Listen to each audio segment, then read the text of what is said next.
الحمدللہ والصلاۃ والسلام علی رسول اللہ. آج اللہ کے فضل و کرم سے آج ہم لوگ آ گئے ہیں پارٹ نمبر 3 کی نلیفائرس آف اسلام کی، جو بہت امپورٹنٹ کتاب ہے. تو انشاءاللہ آج ہم لوگ پیج نمبر 30 سے کور کریں گے. دا فرسٹ نلیفائر کے بارے میں بات ہو رہی ہے. فرسٹ نلیفائر میں جو ہوئی ہے کہ جو پہلا ہے کہ نو دیٹ نلیفائر کتنے 10 ہوتے ہیں. ٹھیک ہے، تو جیسے کہ اس کو ایکسپلین کر رہے ہیں. یہاں پر جیسے آپ دیکھیں گے، یہاں پر بیسکلی ٹیکسٹ ہے جو شیخ محمد ابن عبد الوہاب نے اپنے اس رسالہ میں لکھا ہے، جو مشکل سے 2-3 پیج کا ہے. تو اس کے ایکسپلینیشن آپ کو یہاں ملے گا. تو جب اسٹارٹ کیا تو ظاہر سے بسم اللہ سے اسٹارٹ کیا، بسم اللہ الرحمن الرحیم. تو یہ مطلب بتاتے ہیں یہ طریقہ کیا ہے کہ جیسے قرآن میں ہر سورہ بسم اللہ سے شروع ہوتی ہے، اسی طرح سے محمد صلی اللہ علیہ وسلم جب بھی اپنے کرسپونڈنس لیٹرس وغیرہ میں لکھتے تھے تو بسم اللہ سے شروع کرتے تھے. تو بسم اللہ کا مطلب کیا ہوتا ہے کہ seeking aid and beginning with the name of Allah, یعنی کہ اللہ کی مدد حاصل کرنا اور اللہ کے نام سے شروع کرنا، اور اللہ سے جو ہے مطلب فیور بلیسنگ لینا. تاکہ کیا ہوتا ہے کہ جب انسان اللہ کا نام لیتا ہے، اللہ کا نام کیا ہے؟ بابرکت ہے. اللہ تعالیٰ خود ہی کہتا ہے تبارک الذی بیدہ الملک ہیں. تو یعنی کہ اللہ تعالیٰ کی پوری ذات ہی بابرکت ہے، فل آف بلیسنگ ہے. تو ظاہر سی بات ہے اللہ کے نام سے انسان برکت حاصل کرتا ہے، اور تاکہ اللہ تعالیٰ اسسٹنس دے اس کو سمجھنے میں اور اس کو امپلیمنٹ کرنے میں. کیونکہ دیکھیے علم آپ کے پاس ہے، اگر آپ اس کو سمجھ نہ پائیں تب بھی کوئی فائدہ نہیں اس کو پڑھنے کا. اگر آپ سمجھ کے علم عمل نہ کر پائیں تب بھی کوئی فائدہ نہیں ہے اس علم کا.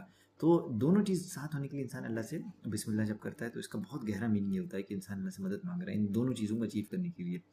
پھر یہاں پر جو با ہے، اس کو بیسکلی جو با شروع ہو رہا ہے، یعنی کہ با بیسکلی حرف جر ہے. پریپوزیشن جو ہے سیکنگ ایڈ کا ہے، اس کو کہتے ہیں با آف استعانہ، یعنی کہ با of seeking aid. Its meaning is کہ میں شروع کرتا ہوں اللہ کے نام سے. ٹھیک ہے، اس کتاب کو شروع کرتا ہوں، مطلب پورا جو میننگ ہو رہا ہے، یعنی یہ جو فی الحال ہم رسالہ جو پڑھ رہے ہیں اس کو شروع کریں تاکہ اللہ کی کئی مدد حاصل ہو سکے، یعنی کہ اللہ سے استعانہ حاصل ہو. اسی لیے کہا ہے کہ جب بھی انسان گھر میں داخل ہو، جب نکلے یا کہیں جائے، کچھ کھائے پیے، کچھ بھی کرے، یا اللہ کی کتاب پڑھے یا کچھ بھی کرے، تو ہمیشہ وہ بسم اللہ کرے. ٹھیک ہے، اس سے کیا ہوتا ہے کہ اللہ تعالیٰ سے مدد آتی ہے، توفیق آتی ہے، اللہ تعالیٰ سے توفیق ہوتی ہے، سکسیس، یعنی کہ انسان اس پہ عمل کر سکے. پھر ہے کہ جو دوسرا شملہ نو، یعنی کہ جانو، کہ یہ بتا رہے ہیں شیخ، یہاں بتا رہے ہیں شیخ عبد الرزاق البدر کہ جب بھی شیخ محمد اپنا جب رسالہ اسٹارٹ کرتے ہیں تو ہمیشہ نو یعنی کہ علم سے اسٹارٹ کرتے ہیں. جان لو کہ یہ جان لو کہ جو بہت زیادہ میٹرز بہت امپورٹنٹ ہیں مسلم، جس کو جاننا بہت ضروری ہے.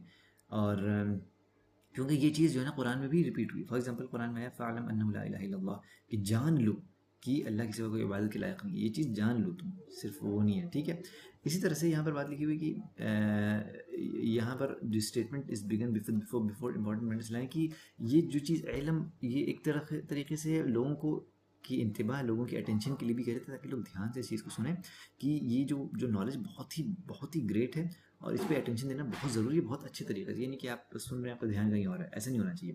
اسی لیے شروع کیا کہ دا اسٹیٹمنٹ نو اور میننگ دیٹ وچ یو شال ہیئر از اے گریٹ، جیسے ہم لوگ سے بتا چکے ہیں.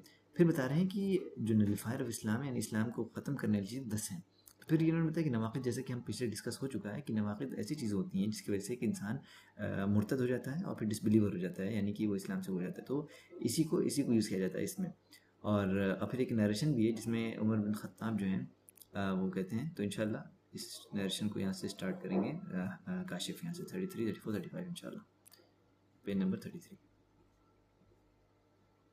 وضو. ٹھیک ہے، پھر سے ہم اس اسٹیٹمنٹ کو پڑھ رہے ہیں کہ there is a resemblance between applying the term نواقض to these matters and the term نواقض ٹو دا نلیفائرس آف وضو. کہنے کا مطلب یہ کہ کچھ چیزیں ہوتی ہیں جو انسان اگر کرے گا تو اس کا وضو جو ہے وہ ختم ہو جائے گا، نلیفائی ہو جائے گا. تو مطلب اسلام میں بھی جو چیزیں ایسی ہیں، کچھ ایکشن ایسے ہیں جس کو آپ اگر کریں گے تو آپ اسلام سے باہر ہو جائیں گے. وہ کچھ جو ہے وہ ملتی جلتی ہے نلیفائرس آف وضو سے بھی. ٹھیک ہے، یہ انہوں نے ریلیشن ایک اسٹیبلش کیا. اب اس کتاب کے اندر جو احکام ہے دیٹ دے سے کہ the nullifiers of purifications or that the purification is nullified by such and such، کہ پیوریفیکیشن جو ہے پاک، جو انسان پاک ہوتا ہے وہ کیا کیا چیز کرنے سے جو ہے ختم ہو جاتا ہے. اب یہاں پہ ہے کہ ایک کنیکشن ہے طہارہ جس کو پیوریفیکیشن بولتے ہیں اور توحید آف اللہ کے بیچ میں. ٹھیک ہے، اینڈ یور گارمنٹس پیوریفائی. یہاں پہ نا سورہ المدثر کی جو آیت یہاں پہ لکھا گیا ہے کہ مطلب پاکی، یہ پاکی جو ہے، یہ پیوریفیکیشن ہے، وہ توحید سے جڑی ہوئی ہے. اسی لیے اوپر یہ اسٹیٹمنٹ کا استعمال کیا گیا کہ جو چیزیں وضو کو نلیفائی کر دیتی ہیں وہ کہیں نہ کہیں ریزمبل کرتی ہیں ان چیزوں سے جو کہ اسلام کو نلیفائی کر دیتی ہیں.